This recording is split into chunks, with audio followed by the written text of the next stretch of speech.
जय हिंद, वंदे मातरम। मैं अपने YouTube चैनल विजय क्लास ग्रुप 29 में आप सभी का हार्दिक स्वागत और अभिनंदन करता हूं। आज चलते हैं प्यारे भाइयों एवं बहनों, आपके सामने लेकर के सीटेड प्रीवियस ईयर के प्रश्न पत्र प्रथम के कुछ महत्वपूर्ण प्रश्नों को लेकर के बाल विकास और शिक्षा शास्त्र के। तो चलते हैं हम प्रश्न नंबर पहले की तरफ। तो प्रश्न आपका पहला क्या है प्यारे भाइयों एवं बहनों? कह रहा है कि आनुवांशिकता और पर्यावरण की भूमिका के बारे में निम्नलिखित में से कौन सा कथन सत्य है। कह रहा है कि आनुवांशिकता और पर्यावरण के बारे में कौन सा कथन आपका सत्य होगा। तो कहने का मतलब है आपका ऑप्शन विकास के कुछ पहलू आनुवांशिकता और कुछ अन्य पर्यावरण से अधिक प्रभावित होते हैं। कहने का मतलब है कि विकास के कुछ पहलू आनुवांशिकता से और अन्य पर्यावरण से प्रभावित होते हैं। दूसरा कह रहा है कि सीखने और प्रदर्शन करने की एक बच्चे की क्षमता जीनों द्वारा पूरी तरह निर्धारित होती है। जब आपके ऑप्शन में केवल आ जाए, पूरी तरह आ जाए, तो ऑप्शन आपका हट जाएगा प्यारे भाइयों बहनों, तो आपका दूसरा हट जाएगा। फिर कह रहा है कि अच्छी तरह देखभाल और पौष्टिक आहार बच्चे के किसी भी जन्मजात विकार को दूर कर सकता है। या फिर पर्यावरण केवल बच्चे के विकास में महत्वपूर्ण भूमिका निभाता है। एक बात ध्यान दीजिए, अगर अच्छी तरह केवल खान पीन ही निर्भर करता तो सभी अमीर घर के बच्चे क्या होते, बहुत ही क्या होते आपके, उनका दिमाग क्या होता है, विकसित पूरी तरह से होता। इसलिए आपका ऑप्शन जो बन जाएगा यहाँ पर वो हो जाएगा आपका ऑप्शन नंबर पहला हो जाएगा कि विकास के कुछ पहलू आनुवंशिक और कुछ क्या होते हैं पर्यावरण से प्रभावित होते हैं। अब चलते हैं प्रश्न नंबर दूसरे की तरफ। करा निम्नलिखित में से कौन सा कथन जीन पियाजे के सिद्धांत के अनुसार कहा नहीं जा सकता। तो ऑप्शन आपका है विकास गुणात्मक चरणों में होता है, बच्चे अपनी दुनिया के बारे में ज्ञान का निर्माण और उपयोग करते हैं, यह ऑप्शन, या निरंतर अभ्यास से अधिगम होता है, या फिर बच्चे अपने पर्यावरण पर क्रिया करते हैं। तो कहने का मतलब है कि कौन सा कथन जीन पियाजे के अनुसार नहीं कहा जा सकता है। तो आपका ऑप्शन हो जाएगा निरंतर अभ्यास से अधिगम होता है। चलते हैं प्रश्न नंबर तीसरे की तरफ। करा निम्नलिखित में से कौन सी पूर्व संक्रियात्मक विचार की एक सीमा नहीं है। इसमें कौन सा ऑप्शन है जो पूर्व संक्रियात्मक विकास विचार की एक सीमा नहीं है। तो ऑप्शन आपका है ध्यान केंद्रित करने की प्रवृत्ति, प्रतीकात्मक विचार का विकास, या फिर अहमन्यता या अनुत्क्रमणीयता। तो ध्यान दे लीजिए यहाँ पर, यह जो आपका इसका ऑप्शन बनेगा तीसरे में कह रहा है कि आप पूर्व संक्रियात्मक विकास की एक सीमा नहीं है विचार की, तो आपका हो जाएगा ऑप्शन इसमें प्रतीकात्मक विचार का विकास। चलते हैं प्रश्न नंबर 4 की तरफ। कह रहा है कि किसके अलावा निम्नलिखित चरणों से खेल युवा बच्चों के विकास में एक महत्वपूर्ण भूमिका निभाता है। मतलब कौन सा है, किसके अलावा भी क्या करता है, खेल बच्चों को जीवन में एक महत्वपूर्ण भूमिका निभाता है। आपको ऑप्शन बताना है, वे अपने शरीर पर निपुणता प्राप्त करते हैं, या फिर यह उनकी इंद्रियों को उत्तेजित करता है, या यह समय बिताने का एक सुखद तरीका है, या वे नए कौशल हासिल करते और सीखते हैं उन्हें कब उपयोग करना है। ठीक है, एक महत्वपूर्ण भूमिका निभाता है। तो आपका इसमें ऑप्शन बनेगा कि खेल क्या होता है, उनको समय बिताने का भी एक क्या होता है, सुखद तरीका होता है। ऑप्शन हो जाएगा तीसरा। चलते हैं प्रश्न नंबर 5 की तरफ। 5 क्या कर रहा है आपका, निम्नलिखित में से कौन सा प्रश्न बच्चों को गंभीर रूप से सोचने के लिए आमंत्रित करता है। कह रहा है कि कौन सा प्रश्न आपका जो है बच्चों को गंभीर रूप से सोचने के लिए आमंत्रित करता है। तो आपका ऑप्शन कह रहा है, क्या आप इसका उत्तर जानते यह होगा, या सही जवाब क्या है यह होना चाहिए, या क्या आप इसी तरह की स्थिति के बारे में सोच सकते हैं यह होगा, या विभिन्न तरीकों से हम इसे कैसे हल कर सकते हैं। तो बच्चे ज़्यादा तब सोचेंगे जब हम उन्हें कहेंगे कि आप इसको विभिन्न तरीके से कैसे हल कर सकते हैं। ठीक है, तो क्या उत्तर होगा, तो बच्चा हाँ या ना में तुरंत जवाब दे देगा, या नहीं होगा, सही जवाब क्या है उसे आएगा देगा, नहीं आएगा तो नहीं देगा। तो ऑप्शन आपका चौथा बन जाएगा। चलते हैं प्रश्न नंबर 6 की तरफ। करेक्ट निम्नलिखित में से कौन सा विकल्प प्रगतिशील शिक्षा का सबसे अच्छा वर्णन करता है। इसमें कौन सा विकल्प है जो प्रगतिशील शिक्षा का सबसे अच्छा वर्णन करता है।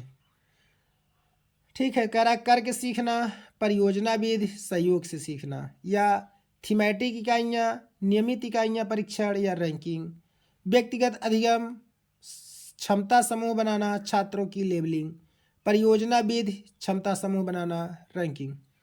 तो इसमें आपका ऑप्शन जो होगा कह रहा है कि प्रगतिशील शिक्षा का सबसे अच्छा वर्णन क्या होगा कि स्वयं से आप सीखिए, उसके बारे में योजना बनाइए और सहयोग के द्वारा सीखिए। यही एक प्रगतिशील कक्षा का क्या है, सबसे अच्छा वर्णन है आपका। तो ऑप्शन बन जाएगा पहला।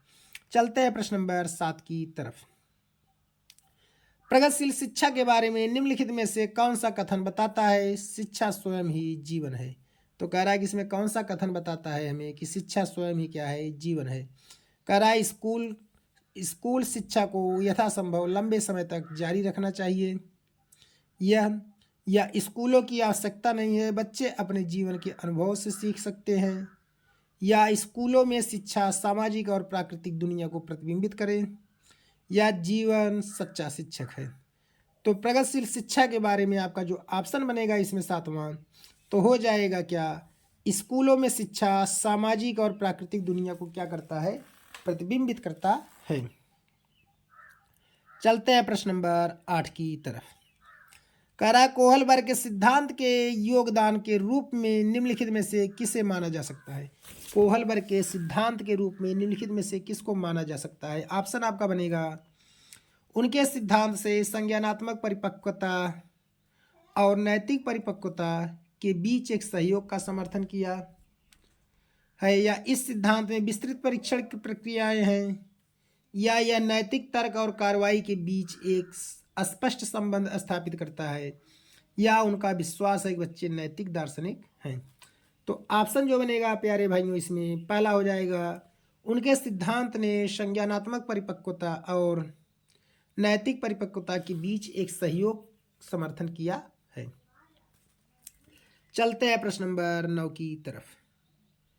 कह रहा है कि निकटवर्ती शिक्षा का क्षेत्र संदर्भित करता है। कह रहा है कि निकटवर्ती शिक्षा का क्षेत्र संबंधित करता है किससे, उस चरण को जब अधिकतम विकास संभव हो। या उस विकासात्मक चरण को जब बच्चा सीखने की पूरी जिम्मेदारी लेता है। या एक संदर्भ को जिसमें बच्चे सहयोग के सही स्तर के साथ कोई कार्य लगभग स्वयं कर सकते हैं। या उस सीखने के बिंदु को जब सहयोग वापस लिया जा सकता है। तो 9 का ऑप्शन बन जाएगा, एक संदर्भ को जिसमें बच्चे सहयोग के सही स्तर के साथ कोई कार्य लगभग स्वयं कर सकते हैं। चलते हैं प्रश्न नंबर 10 की तरफ।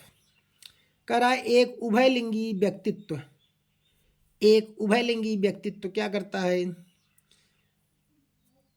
स्त्री लक्षणों वाले पुरुषों को संदर्भित करता है। या फिर आपका आमतौर पर माने गए मर्दाना और स्त्री गुणों को समायोजन होता है, में दृढ़ और अहंकारी होने की आदत है। या समाज में प्रचलित रूढ़वादी लिंग भूमिकाओं का पालन करता है।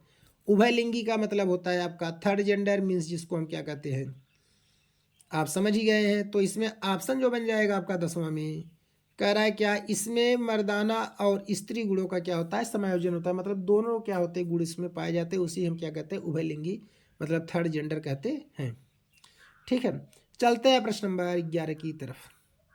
कह रहा है बच्चे किसको छोड़कर अन्य सभी के द्वारा लिंग भूमिकाएं ग्रहण करते हैं। बच्चे इसमें किसको छोड़कर बाकी सभी के द्वारा लिंग भूमिकाएं ग्रहण करते हैं। तो ऑप्शन बनेगा मीडिया के द्वारा, सामाजिकरण के द्वारा, संस्कृत के द्वारा या ट्यूशन के द्वारा। तो ऑप्शन हो जाएगा प्यारे भाइयों, बच्चे ट्यूशन को छोड़ करके सभी के द्वारा शेष क्या करते हैं, लिंग भूमिकाएं ग्रहण करते हैं। ठीक है, चलते हैं प्रश्न नंबर आज के 12 की तरफ। कह रहा है मानकीकृत परीक्षणों की आलोचनाओं में से एक यह है कि, मानकीकृत परीक्षणों की आलोचनाओं में से एक क्या है आपका, वे मुख्य रूप से मुख्य धारा की संस्कृत का प्रतिनिधित्व करते हैं और इसके लिए पक्षपाती हैं। उनकी भाषा को समझना मुश्किल है, यह होगा। या फिर आपका होगा परीक्षण बड़ी आबादी पर लागू नहीं किए जा सकते हैं। या वे बच्चे की क्षमता की स्पष्ट तस्वीर नहीं देते हैं। तो 12 में जो आपका ऑप्शन बन जाएगा, वे मुख्य रूप से मुख्य धारा की संस्कृत का प्रतिनिधित्व करते हैं। चलते हैं प्रश्न नंबर 13 की तरफ। एकाधिक बुद्धिमानी का सिद्धांत कहता है कि, एकाधिक बुद्धिमानी का सिद्धांत क्या कहता है, ऑप्शन आपको बताना है। बुद्धि तेजी से बढ़ाई जा सकती है, बुद्धि कई प्रकार की हो सकती है, पेपर पेंसिल परीक्षण सहायक नहीं है, प्रभावी अध्यापन के द्वारा बुद्धि बढ़ाई जा सकती है।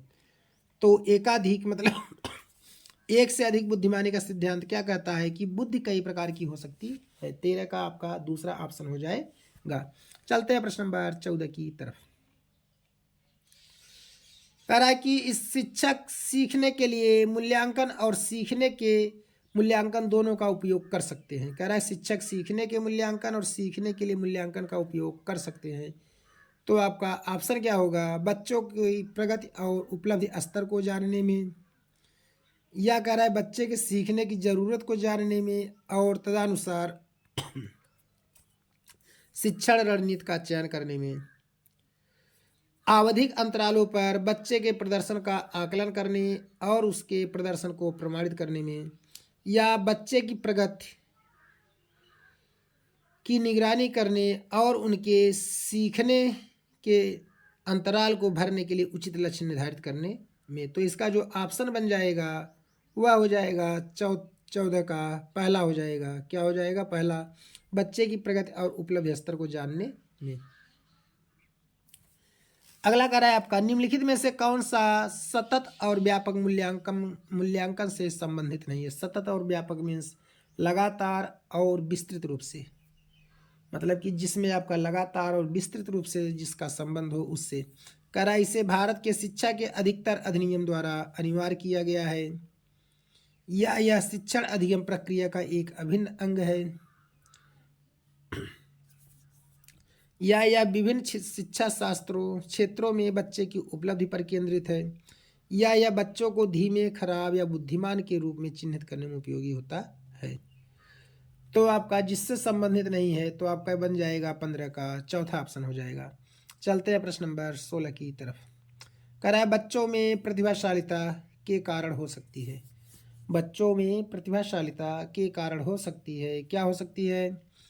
आनुवंशिकता और वातावरण के बीच में अंतःक्रिया यह हो सकता है, या एक संसाधन समृद्ध वातावरण हो सकता है, या सफल माता पिता हो सकते हैं, या एक अनुशासित दिनचर्या हो सकता है।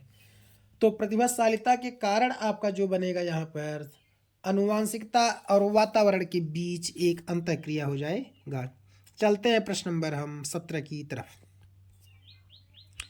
तो प्रश्न आपका 17 क्या कर रहा है? सामाजिक आर्थिक रूप से वंचित पृष्ठभूमि से आने वाले बच्चों को कक्षा के माहौल की आवश्यकता होती है। कह रहा है सामाजिक आर्थिक रूप से, मतलब कि जो समाज और आर्थिक रुपए पैसे दोनों से वंचित पृष्ठभूमि वाले हैं उनके माहौल की कैसी आवश्यकता होगी? उन्हें अच्छा व्यवहार सिखाता है, या उनके सांस्कृतिक और भाषाई ज्ञान को महत्व देता है तथा उनका उपयोग करता है, या उनकी भाषा के उपयोग को हतोत्साहित करता है ताकि मुख्य धारा की भाषा सीख सकें, या बच्चों को उनकी क्षमता के आधार पर वर्गीकृत करता है। तो ऑप्शन क्या हो जाएगा 17 में मेरे प्यारे भाइयों? तो हो जाएगा दूसरा, उनके सांस्कृतिक और भाषाई ज्ञान को क्या करते हैं हम? महत्व देते हो। जैसा सीखे हैं, जैसा पढ़े हैं उसका क्या करेंगे? महत्व करेंगे और उसका उपयोग करेंगे उनके साथ में। चलते हैं प्रश्न नंबर 18 की तरफ।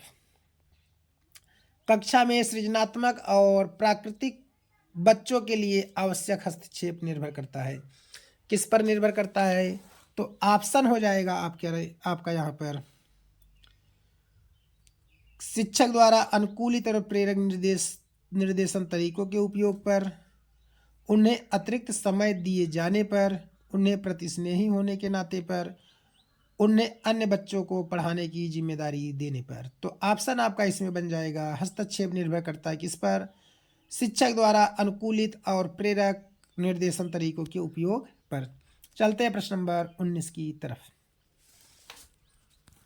करा अति संवेदनशील बच्चों को सीखने में मदद करने के लिए निम्नलिखित में से कौन सा तरीका उपयुक्त तरीका नहीं है? बच्चों को सीखने के लिए मदद करने में कौन सा उपयुक्त तरीका नहीं है?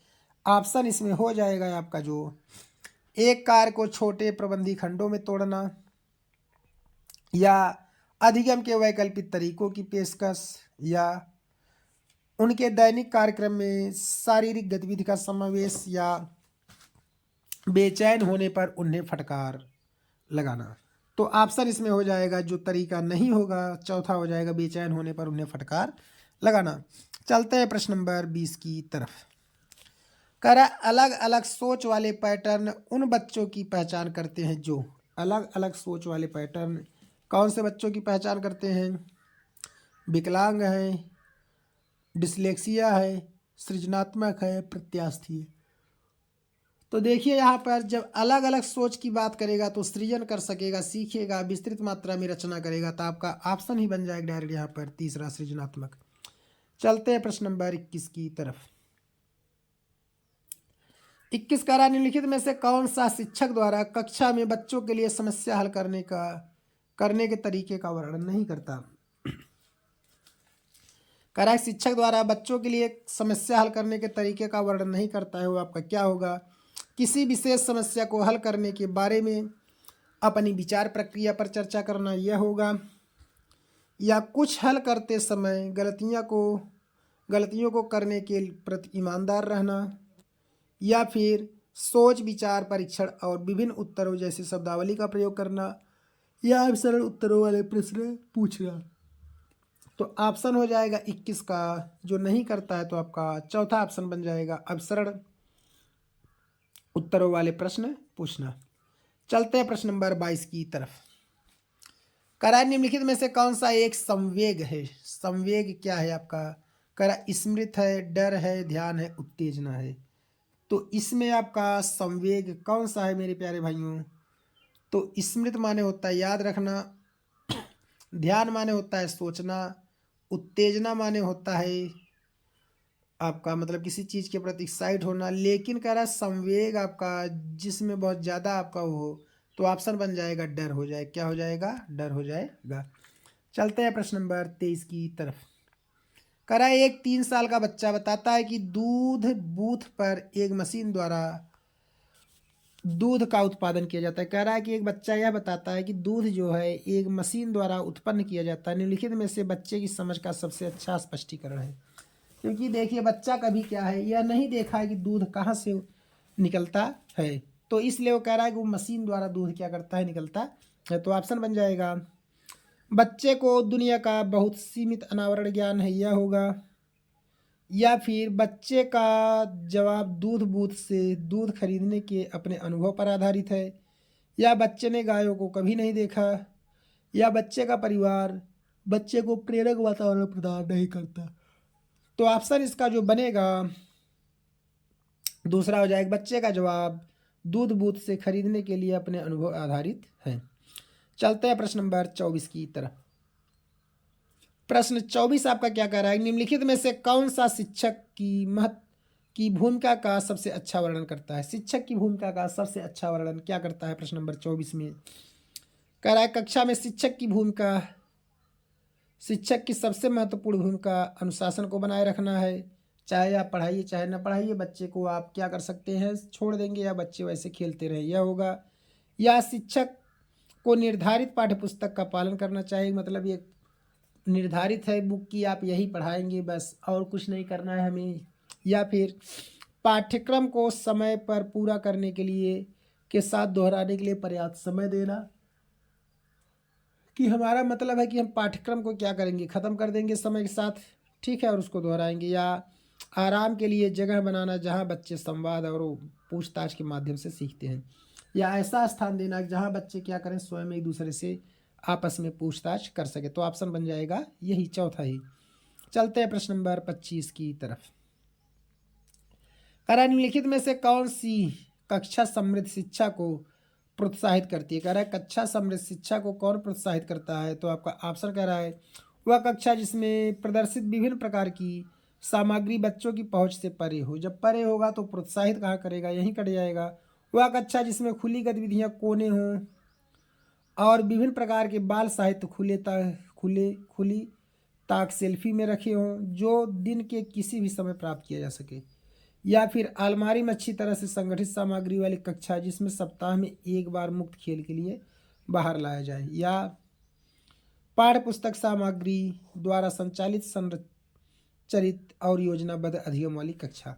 तो बच्चे जब खुली वातावरण में रहेंगे, उनके मतलब आज़ादी मिलेगा, तब वो ज़्यादा क्या करेंगे? प्रोत्साहित होंगे। तो ऑप्शन इसमें दूसरा बन जाएगा। चलते हैं प्रश्न नंबर 26 की तरफ।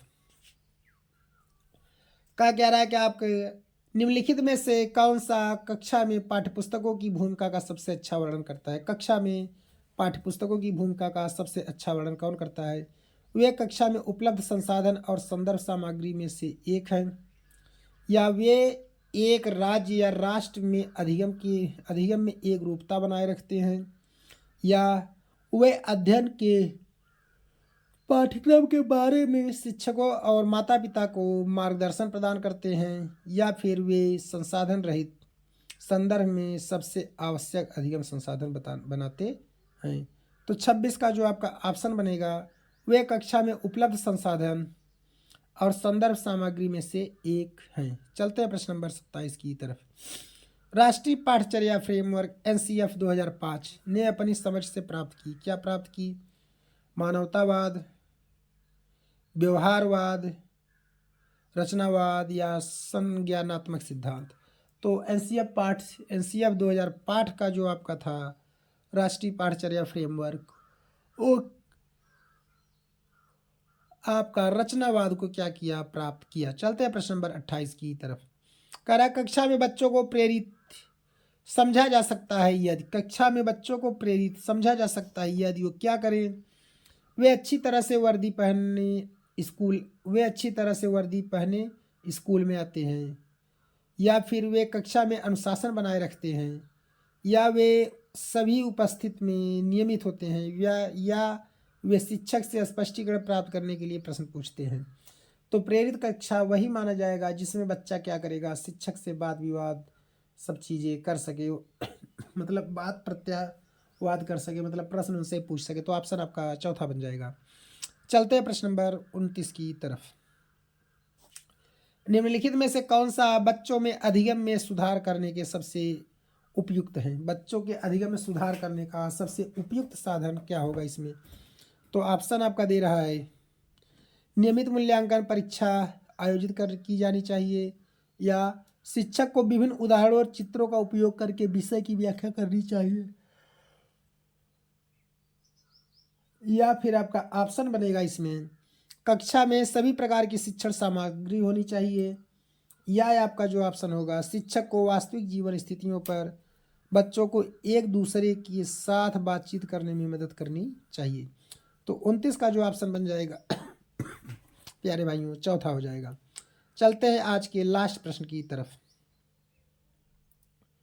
तो लास्ट प्रश्न आपका क्या कह रहा है कि अनुशासन जो अधिगम वातावरण में एक महत्वपूर्ण भूमिका निभाता है, किस तरह की मदद करता है? अनुशासन जो है वातावरण में एक महत्वपूर्ण अधिगम वातावरण में एक महत्वपूर्ण भूमिका निभाता है, तो किस में मदद करता है? ऑप्शन हो जाएगा बच्चों को अपनी शिक्षा को विनियमित और मॉनिटरिंग करने के लिए, चुप्पी साधे रहने के लिए, या शिक्षकों को निर्देश देने में, या बच्चों को उनको पाठ कर रट कर याद करने में। तो इसका जो प्यारे भाइयों ऑप्शन बनेगा पहला हो जाएगा बच्चों को अपनी कक्षा में विनियमित और मॉनिटर करने के लिए। तो अगर आपको हमारा वीडियो अच्छा लगा हो तो हमारे चैनल को सब्सक्राइब, वीडियो को लाइक शेयर कमेंट जरूर करें। ओके, जय हिंद।